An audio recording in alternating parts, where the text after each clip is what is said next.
네, 갈라디아서 말씀이 이렇게 편지인데요. 이렇게 조금 읽다 보면 좀 어려운 부분들 많이 있습니다. 그래서 뭐 세번역이라든지 아니면 유진 피터슨 목사님 그런 번역본으로 많이 좀 읽으시면 훨씬 쉽습니다. 편지라는 내용이기 때문에요.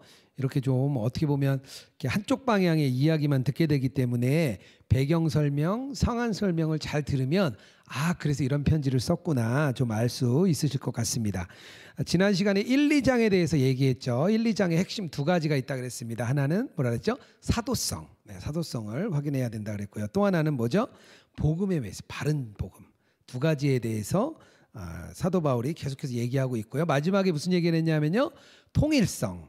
갈라디아 교회와 또 바울의 팀과 예루살렘 교회의 그 하나됨, 교회의 연합, 또 메시지의 통일성 이것에 대해서 나누었습니다. 그게 이제 1, 2장 말씀이고요. 오늘은 3, 4장의 내용을 전체적으로 좀 훑게 될 텐데요. 오늘도 좀 제가 사전 질문을 한 3가지 정도 뽑아놨어요. 요거 알면 오늘 내용이 다 이해가 되실 것 같습니다. 첫 번째는요. 갈라디아인들이 다른 복음을 이제 따랐죠. 근데 이제 바울이 얘기해요. 다른 복음을 따르면 안 돼. 왜 안 되는 거죠?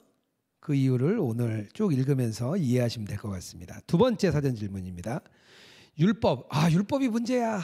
율법과 복음 두 가지를 놓고 율법은 문제가 많고 따르면 안 되고 복음은 좋은 거야. 이렇게 얘기를 많이 들었습니다. 그럼 이런 질문이 생길 수 있죠. 그러면 왜 하나님 율법을 왜 주신 거냐? 우리를 힘들게 하시려고, 우리를 괴롭히려고, 우리를 어렵게 하려고 야 신앙생활 쉬운 거 아니다 이런 얘기 해주시려고 과연 율법을 만든 것이냐 이런 질문이 자연스럽게 생길 수가 있습니다. 그것에 대한 이야기를 오늘 하도록 하겠습니다. 세 번째는요. 그렇다면 하나님의 백성은 누구인가? 이것도 오늘 우리가 답변을 해야 될 사전 질문이에요. 이것에 대해서 내가 잘 듣고 자연스럽게 설명할 수 있다면 오늘의 내용을 들었을 뿐만 아니라 아는 거죠. 이 내용을 말로 설명할 수 없다면 제가 몇 번 설명을 드리지만 자꾸 몇 번 들어보시면 좋겠습니다. 한 번 들으면 이해가 잘 안 되고요. 또 한 번 들을 때 깊이 있게 이해가 될 수 있습니다. 제가 교리적인 내용들을 많이 설명하다 보니까 조금 어려우실 수도 있습니다. 그래서 자꾸 이렇게 그 워크북도 읽어보시고 잘 필기하셨다가 한번 되뇌이시면 좋겠습니다. 첫 번째, 다른 복음을 따르는 안 되는 이유인데요. 3장에서 시작하자마자 바울이 갈라디아 교인들에게 어리석다 얘기합니다. 1절에 말하죠. 어리석도다 갈라디아인들이요. 3절에 똑같아요. 너희가 이같이 어리석느냐. 어리석다는 거예요. 그 이유는 유대주의자들의 게임에 빠져서 이제 분명히 처음에는 예수님을 은혜로 믿었죠. 믿음으로 이제 잘 의롭다함을 받았습니다. 복음을 들었는데요. 나중에 어떻게 되죠? 율법의 행위를 따라가게 된 거죠. 할례를 받고 율법을 따라야 된다는 그 상반된 복음을 그들이 받아들인 거예요. 그것 때문에 이제 답답하다고 얘기를 하는 거죠. 이 내용은요, 약간 이렇게 설명하시죠. 이해가 되면 좋을 것 같아요. 1800년대 후반에 고개사 중에 찰스 브론딘이라는 사람이 있었어요. 아마 이런 얘기 많이 들으셨을 거예요. 설교 예화에도 많이 나와요. 나이아가라 폭포에다가 줄을 매놓고 이 사람이 이제 그 여러 번 횡단을 합니다. 왔다 갔다 하다가 어떤 한 사람에게 얘기하죠. 자기 등에 올라탈 사람 지원자가 있느냐. 그래서 뭐 이거에 대해서 믿음의 이야기로 많이 예화를 쓰는 그런 내용입니다. 근데 만약에 예를 들어서요. 그 한 명이 엎였어요. 그래서 중간쯤 이제 폭포 위에 중간쯤 갔는데 엎인 분이 갑자기 그러는 거예요. 잠깐만요. 제가 엎이는 게 너무 힘들어서요. 지금부터는 제가 좀 걸어가겠습니다. 만약에 이렇게 누가 이야기를 한다고 한번 예상을 해보는 거예요. 그럼 아마 사람들이 어떻게 할까요? 막 비난하겠죠. 야, 너 죽으려고 그러냐? 너 큰일 난다. 너 잘 등에 매달려 있어라. 막 그럴 거 아니에요? 사도 바울의 마음이 그런 마음이었어요. 마치 그 고개사 등에 탔던 사람이 나 내려서 가겠다라고 말한 것과 비슷한 상황입니다. 그래서 바울이 다른 복음을 따르면 안 되는 이유, 뭐 다시 말하면 줄타기를 하다가 중간에 내려오면 안 되는 이유입니다.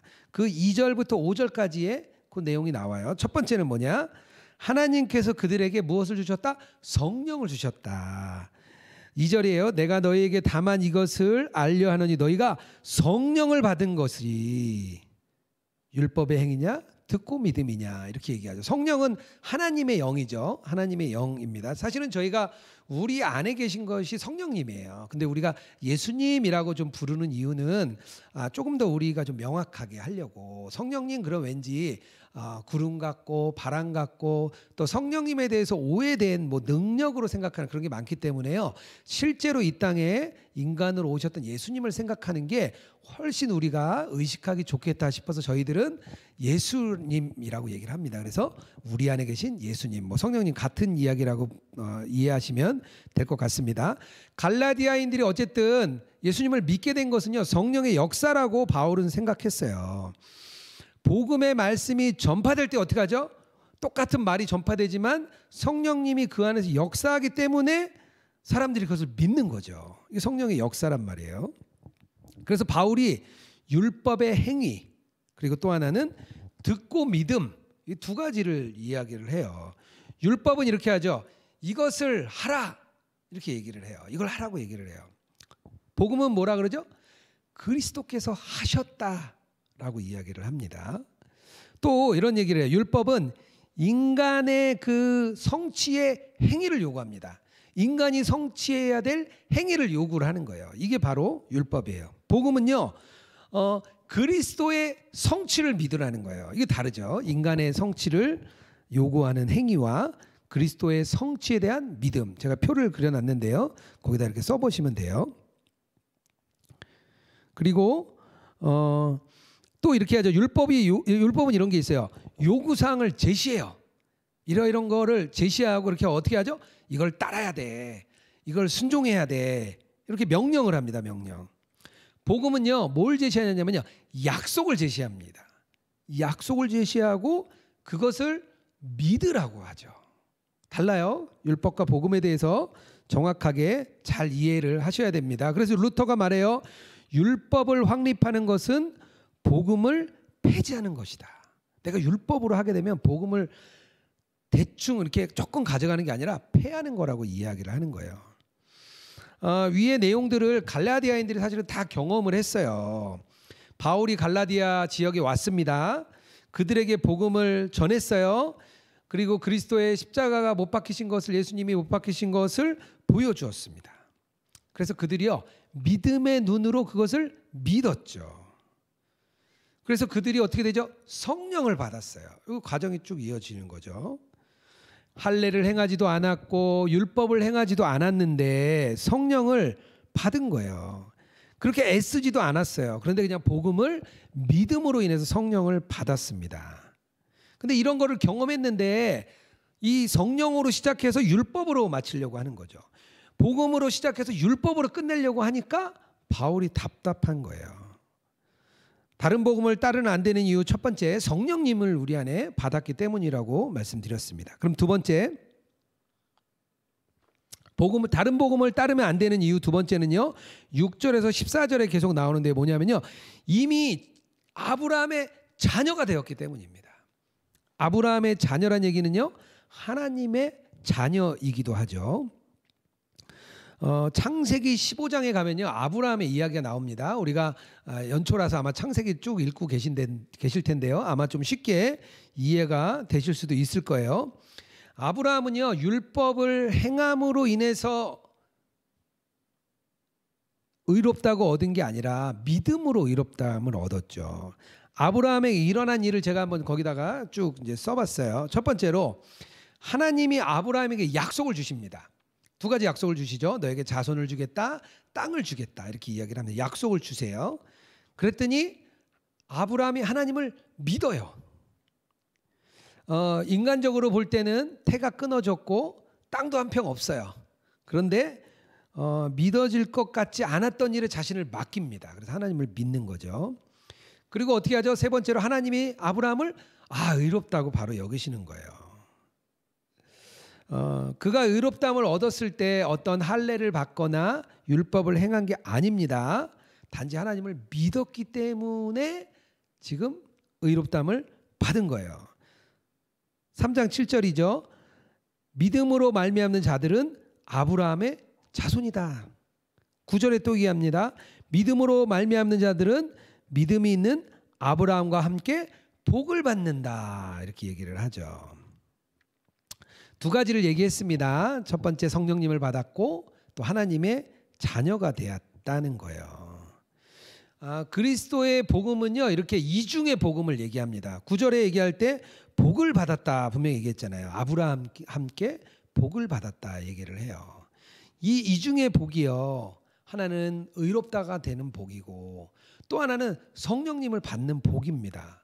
여기서 복 받으니까 아브라함이 이렇게 하인도 많고 양도 많고 염소도 많고 뭔가 많이 받았으니까 그런 복을 얘기하는 게 아니에요. 아브라함에게 얘기하는 복은요, 로마서에서 얘기하는 가장 최고의 믿음이 누구냐면 아브라함입니다. 신약이 최고로 여기는 믿음의 조상은 아브라함이죠. 아브라함이 그런 복을 받은 거예요. 그런데 물질적으로 부유하고 평화롭고 잘 먹고 잘 살고 대대손손 복 받고 이런 게 복이 아니라는 거예요. 의롭게 되고 성령님을 받는 게 복이라는 거예요. 그런데 저희가 처음에는 그런 복을 받으면요 너무 기뻐요. 너무 감격하고 잠도 못 자고 막 그 감격에 가슴이 막 터질 것 같죠. 그런데 한 몇 년만 지나면요 그 기쁨과 감격이 다 어디로 갔는지 다 차가워져 가지고요, 앉아 있는데 꼭 죽은 사람처럼 앉아 있어서 오늘 말씀은 이렇게 긴가, 오늘 말씀은 이렇게 딱딱한가, 저 찬양인들 저는 왜 이렇게 찬양을 못하나, 네? 앞에서 왜 이렇게 지루한 찬양을 하나, 이런 생각이 우리 머릿속에 막 들죠. 감격도 없고 감흥도 없고 갔다 온 그냥 책임감만 남는 거죠. 이렇게 열심으로 그런 거를 대체해요. 그러면 열심으로 대체하고 나면요 결국 그게 율법으로 살아가는 거예요. 감격도 없고 치유도 없고 회복도 없고 오로지 남은 거는 열심만 남는다면 그게 결국에는 바울이 갈라디아인 교인들에게 말하는 거랑 똑같습니다. 제가 질문을 하나 넣습니다. 적용 질문인데요. 복음이 주는 복은 무엇입니까? 이걸 좀 명확하게 스스로 정리해 볼 수 있어야 됩니다. 또 하나, 그 복이 내가 생각하는 세상의 복보다 더 귀하다고 느껴집니까? 솔직하게 한번 써보시고, 아니면 주님 앞에 매달려야죠. 네, 그렇게 해주시면 좋겠고요. 두 번째, 이런 질문이 생길 수 있어요. 복음은 좋은 거예요? 율법은 나쁜 거예요? 왠지 율법은 좀 나쁜 것 같아요. 근데 왜 하나님 율법을 주셨을까? 갈라디아서 3장 19절입니다. 그런즉 율법은 무엇이냐? 당시 유대인들은요 어디 가나 주변 이웃들과 구별되었습니다.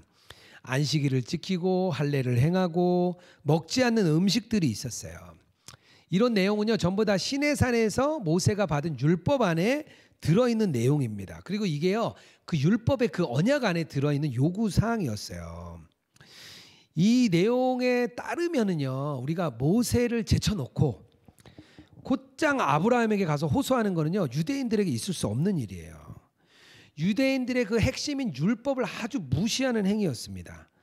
모세를 뺄 수가 없어요 유대인들한테는. 이를 설명하기 위해서는요 본래 그 하나님의 의도를 좀 우리가 생각해 보아야 합니다. 하나님은요 아브라함을 부를 때 아브라함에게 말씀하신 게 있는데요, 뭐냐면요 전 세계가 한 가족이 되는 거예요. 하나가 되는 것. 그 가족이 출생이나 민족이냐 남녀냐 노소냐 그런 거와 관계없이 하나가 되는 게 믿음의 관점에서 하나님이 요구하는 것입니다. 그리고 아브라함에게 약속을 주셨어요. 그리고 그럼 율법은 뭐냐? 이 약속과 그 성취에는 그 간격이 있습니다. 약속과 성취 사이에 간격이 있어요. 이 간격을 메워주는 게 바로 율법입니다. 그래서 바울은요 율법을 제거해야 된다고 절대 말하지 않아요. 예를 들면 이런 거예요. 요즘 코로나 바이러스가 막 창궐하고 있는데요. 영화도 그런 영화들이 많아요. 갑자기 어떤 바이러스에 막 걸렸어요 이 사람이. 근데 아주 치명적이에요. 그럼 영화에서 어떻게 하냐면요 격리시설을 만들었고 그들을 가두어 버립니다. 격리시설에 임시격리소에 가두는 거죠. 치료약이 나올 때까지는 아마 그 사람은 나올 수가 없을 거예요. 이렇게 가둬놓고 치료약을 막 개발을 하죠. 하지만 치료약이 나왔어요. 치료약이 나왔는데 그 사람을 계속 격리소에 가둬두는 거예요. 그럼 어쩌죠? 되게 그건 어리석은 거예요. 그리스도의 그 복음이 바로 치료약이에요. 치료약이 나왔기 때문에 율법은요 임시 그 격리소의 역할을 했던 거예요. 하나님께서 율법을 주신 이유가 범죄 때문이라고 말합니다. 갈라디아서 3장 19절이요. 그런즉 율법을 무엇이냐? 범법함으로 더하여진 것이라. 그러니까 범법했기 때문에 율법을 줬다는 거예요. 요것만 가지고는 조금 이해가 좀 안 되시죠? 그래서 조금 더 설명을 좀 드릴게요. 어쨌든 바울이 전하고자 하는 거는요, 율법의 종교가 아니라는 거예요. 우리는 약속의 종교다. 그래서 율법과 약속, 요 관계를 잘 우리가 알아야 됩니다. 그래서 첫 번째, 율법은요, 하나님의 약속을 폐하지 않습니다. 15절에서 18절에 쭉 이야기를 해요. 이렇게 표현을 합니다. 유언장이 있는데 그 유언장에 표현된 요청과 약속을 변경할 수 없다는 거예요. 당시 로마법이 그랬습니다. 사람의 유언장도요, 무시하거나 추가할 수가 없다면, 그렇다면 하나님의 유언, 하나님의 약속은 훨씬 더 변경할 수 없다는 거예요. 그러니까 아브라함과 그 후손들에게 유업을 주시겠다고 약속하셨어요. 유대인들에게 가나안 땅을 주겠다 약속하셨어요. 가나안 땅은 무엇을 의미하죠? 구원을 의미합니다. 구원을. 그래서 이 구원을 그리스도 안에 있는 신자들에게 주시겠다는 거예요. 그게 약속입니다. 그런데 하나님이 약속을 주시고요, 430년 뒤에 모세가 율법을 받습니다. 그러면 430년 뒤에 율법이 과연 약속을 깨뜨릴 수 있냐 이거죠. 없다는 거예요. 없다는 거예요. 유언장에 대한 거는요, 로마법뿐만 아니라 지금 현재의 법들도 다 마찬가지입니다. 그걸 예로 이제 들어준 거예요. 어쨌든 율법은 하나님의 약속을 깨뜨릴 수 없다. 이게 첫 번째 관계예요. 두 번째, 율법은요, 그 약속의 필요성을 더욱 절감하게 해줘요. 여기서 약속은요, 곧 은혜를 얘기합니다. 은혜가 더 필요하다는 거예요. 사도 바울에게 당시 사람들이 뭐라고 했냐면요, 사도행전 21장 28절에 나와요. 이 사람은 각처에서 우리 백성과 율법과 이곳을 비방하여. 사도 바울이 그때는 율법을 비방했다고 생각했어요. 이 사람들이. 왜냐하면 당신에게는 모세와 율법이 필요 없군요, 이렇게 생각한 거예요. 이에 대해서 바울이 대답하는 거는요, 율법이 구원을 주는 게 아니다.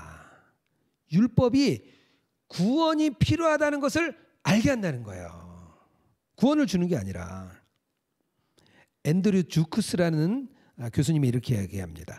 사단은 우리가 율법에 의해서 스스로 거룩하다고 입증하게 할 것이다. 사단은 우리가 율법에 의해서 거룩하다고 입증하게 할 건데요. 근데 율법은 하나님이 우리가 죄인임을 입증하도록 주신 것이다. 루터도 이렇게 얘기합니다.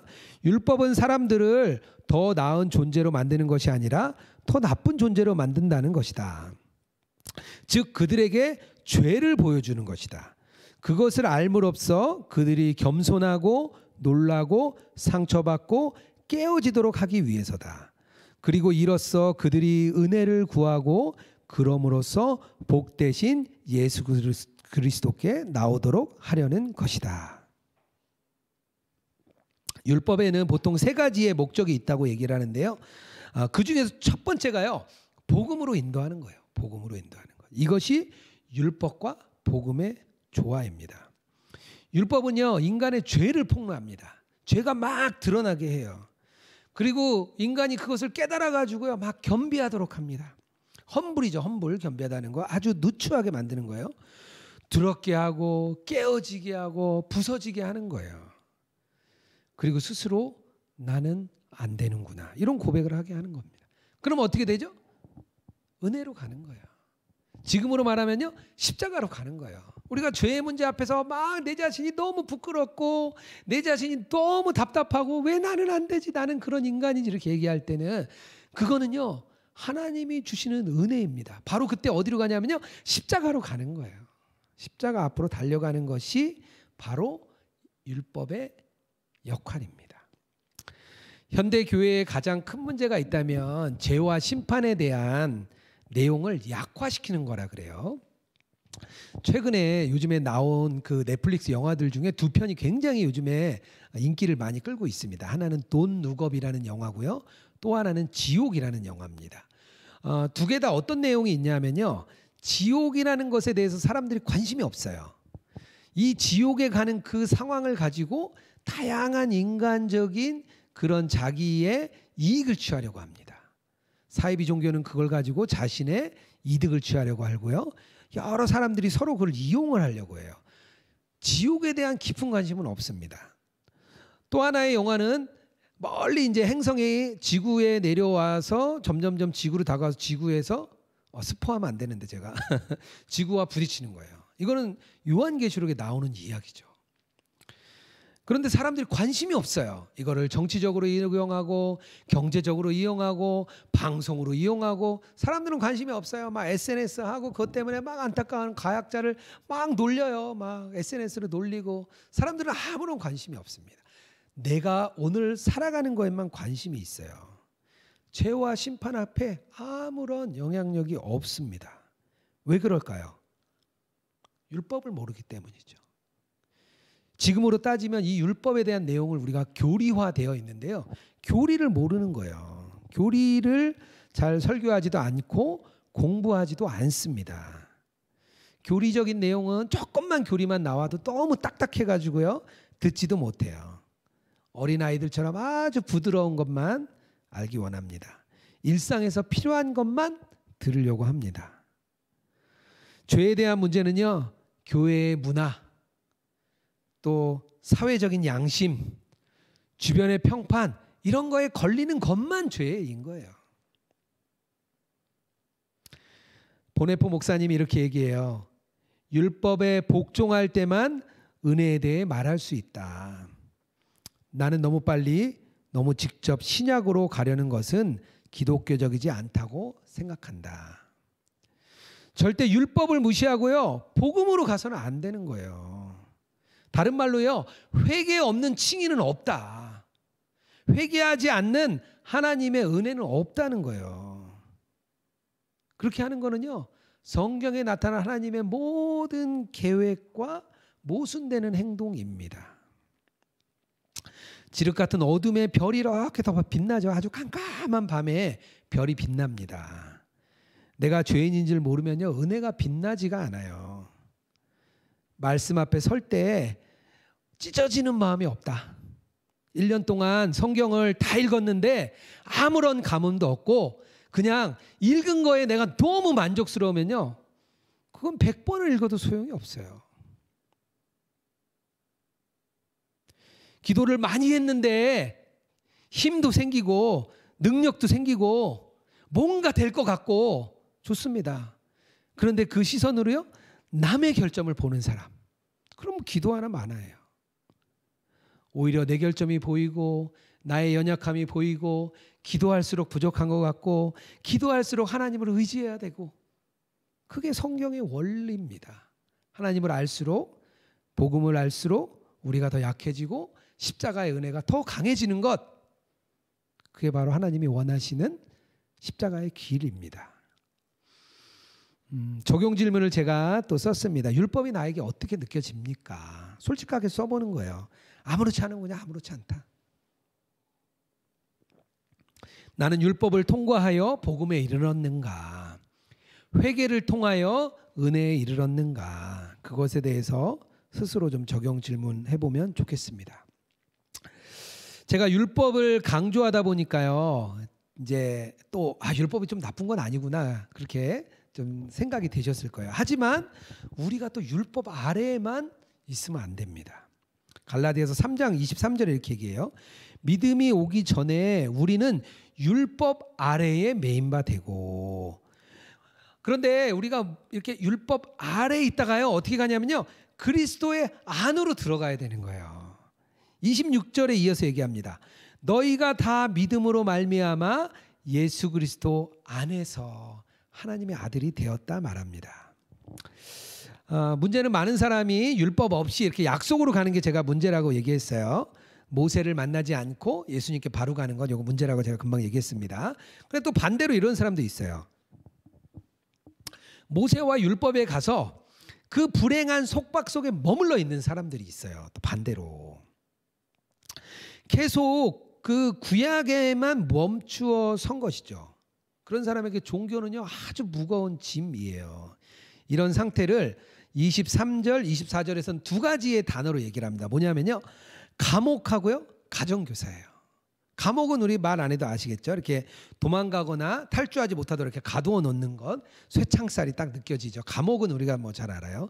가정교사는 뭐냐면요, 후견인이라고 하는데요, 당시에는 후견인이 있었어요. 근데 보통은 이렇게 노예들이었습니다. 그래서 어린 아이나 젊은이들을 학교에 통학시키거나 그의 행동을 감시하는 역할을 이제 주인 어른으로부터 이렇게 받았어요. 그래서 때로는 아이를 막 엄하게 훈육하기도 하고 그렇게 아이들을 무섭게 다루기도 했습니다. 그런 가정교사를 약간 좀 무섭게 표현을 한 거죠. 이런 그 감옥과 가정교사라는 표현으로 율법을 대신해서 설명을 하는 거예요. 그러면은요, 신앙은요 그런 분에게 어떠냐면 두려운 것이에요. 하나님은 무서운 하나님이에요. 그런 분들은요 율법 아래에 매여 있는 겁니다. 왜 우리가 사랑의 하나님 만나면서 감격하잖아요. 그게 바로 율법 안에 매여 있다가 그리스도 안으로 들어왔기 때문이에요. 예수 안에 있을 때 우리가 하나님의 아들 되고, 또 여기 계속 나올 때요 이런 이야기가 나와요. 갈라디아서 23장 뒤쪽으로요, 그리스도와 합하기 위하여 세례를 받고 그리스도와 옷 입었다. 제가 그리스도 옷 입은 거 여러 번 얘기했죠. 또 우리는 그리스도 안에서 한 사람이 되었다. 우리를 구분 짓는 것이 유대인이냐 헬라인이냐 종이냐 자유인이냐 남자냐 여자냐 계층이 없다는 거예요. 다 관계없이 다 하나라는 거예요. 율법 아래에서 그리스도 안으로 들어온 사람은요 다 하나가 됩니다. 이게 복음의 여정이에요. 하나가 되는 것. 저희가 나눔반 교회를 지난 주일에 발표를 해드렸습니다. 그래서 또 한 달 정도 함께 이렇게 동일기를 쓰기 시작하다가 한 달 뒤에 직접 이제 또 만나는 일이 있을 텐데요. 나눔방에서 뭘 원하실까요, 하나님이? 나눔방에서 그래 묶어놨어요. 우리 소그룹으로 묶였어요. 뭘 원하실까요? 서로 나누고 교제하고 치유해주고 물론 원하시죠. 근데 하나님이 가장 원하시는 게 하나 있는데 뭐냐면 하나가 되는 겁니다. 이게 바로 약속의 목표거든요. 하나님 안에서 하나가 되는 것. 만약에 다른 사람 헐뜯고 영적으로 나보다 한참 모자라네, 우리 나눔방 리더가 봤더니 한참 부족하신 분이야, 그렇게 막 깎아내리거나, 아니면 저분 뭐 이렇게 굉장히 좋으신 분인 줄 알았더니 일기를 봤더니 아주 형편없으시네. 예를 들자면 제가 누가 그렇다는 게 아니고요. 이렇게 얘기하면요 그거는 하나 되는 것을 깨뜨리는 행위죠. 그런 거는요 나의 왜소함을 감추려고요 다른 사람을 내 수준으로 깎아내리는 거예요.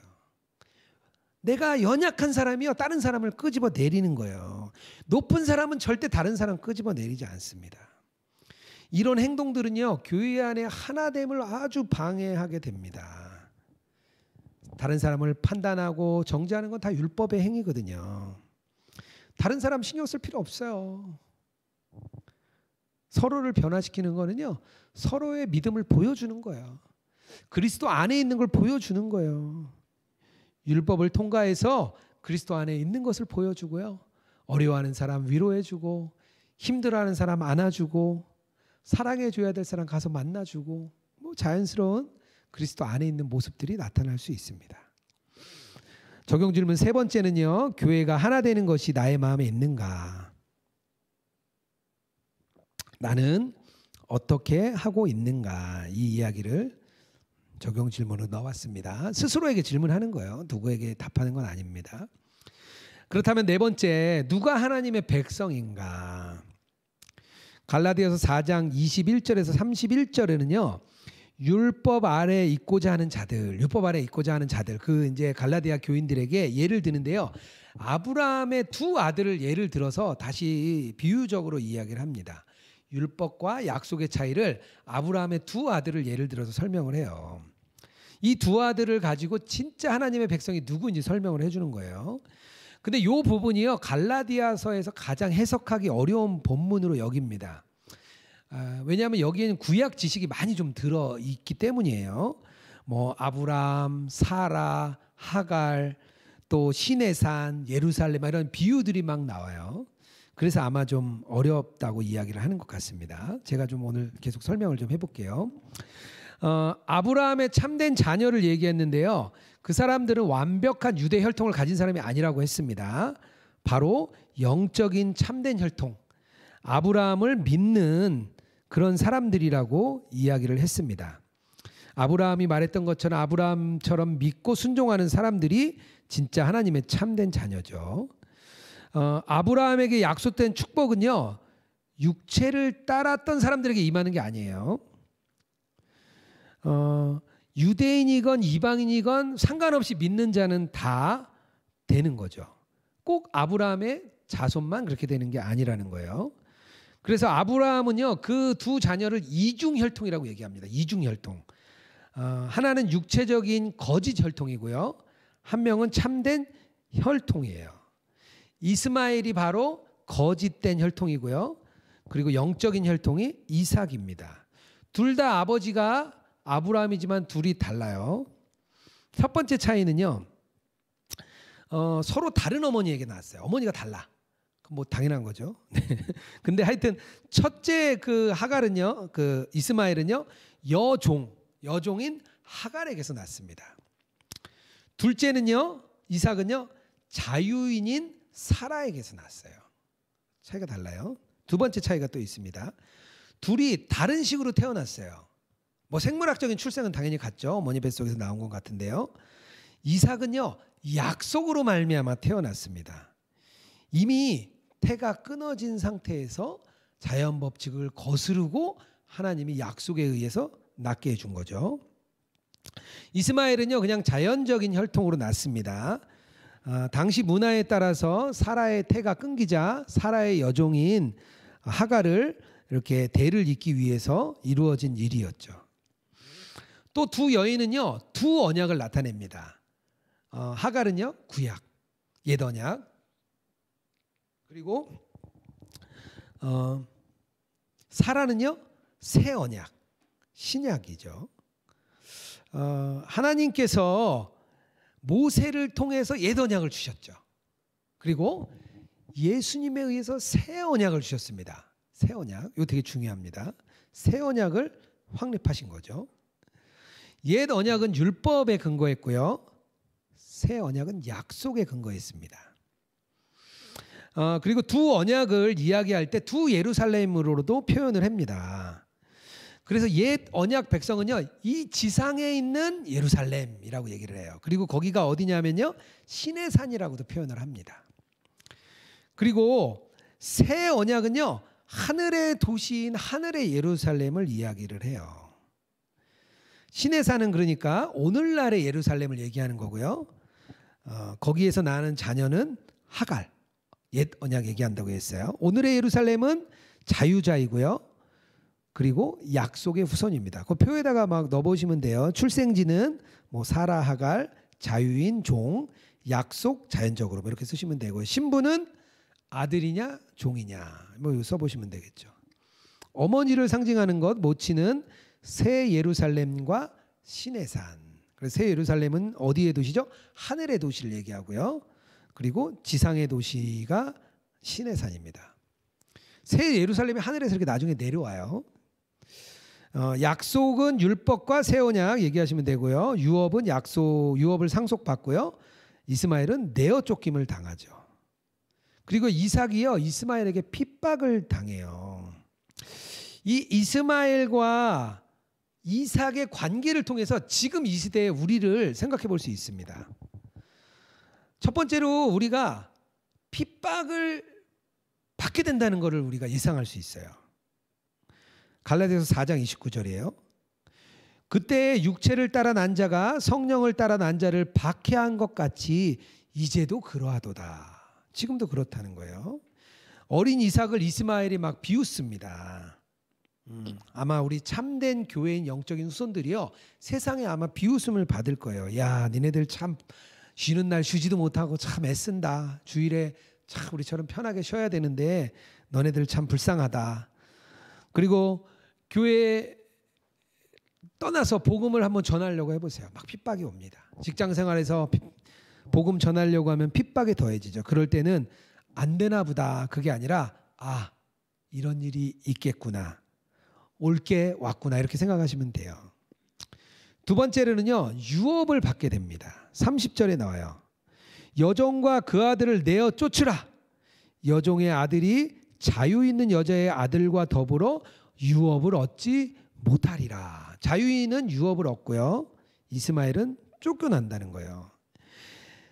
이삭이 조롱과 비웃음을 받아야 하지만 유업을 받는 것은 이삭이었습니다. 조롱을 받는 이삭이 유업을 받았어요. 우리도 세상에서 비웃음을 받게 될지 모릅니다. 조롱을 당할지도 모릅니다. 하지만 우리에게는요, 유업이 있어요. 하나님의 자녀이기 때문입니다. 그래서 우리의 유업이요, 이렇게 우리의 그 운명은요, 이중적이에요. 이중적인 상태가 있어요. 한편으로는 핍박과 고통이 있습니다. 하지만 한편으로는요, 유업이라는 특권이 있어요. 그런데 내게 유업이 더 커 보이면은요, 핍박이, 고통이 너무 작게 느껴지겠죠. 왜냐하면 유업이 크니까요. 반대로 유업이 작게 느껴지면요, 어떻겠죠? 이 핍박과 고통이 너무 커 보이겠죠. 이게 그리스도인의 역설입니다. 두 가지가 다 있기 때문에요, 우리가 세상을 살기가 힘든 거예요. 핍박도 있고 고통도 있고요. 하지만 한편에 은혜가 있습니다. 한편엔 죄가 있고요, 한편에는 은혜가 있어요. 그래서 우리는 은혜로 죄를 덮어버려야 돼요. 그게 그리스도인들의 역설입니다. 세상에서 멸시당하고 거부당하지만 우리는 하나님의 자녀이자 상속자이다. 이것을 놓치지 않았으면 좋겠습니다. 그리고 이 믿음을 끝까지 붙들고 나가는 저와 여러분 되기를 주님의 이름으로 축복합니다. 네 번째로 질문을 넣어놨는데요. 하나님의 백성으로 나에게 주어지는 핍박이 있습니까? 나에게 유업을 받을 자라는 믿음이 있습니까? 이런 질문을 제가 적어봤습니다. 저희가 이 시간 같이 좀 찬양하고 좀 기도하는 시간 좀 가졌으면 좋겠습니다.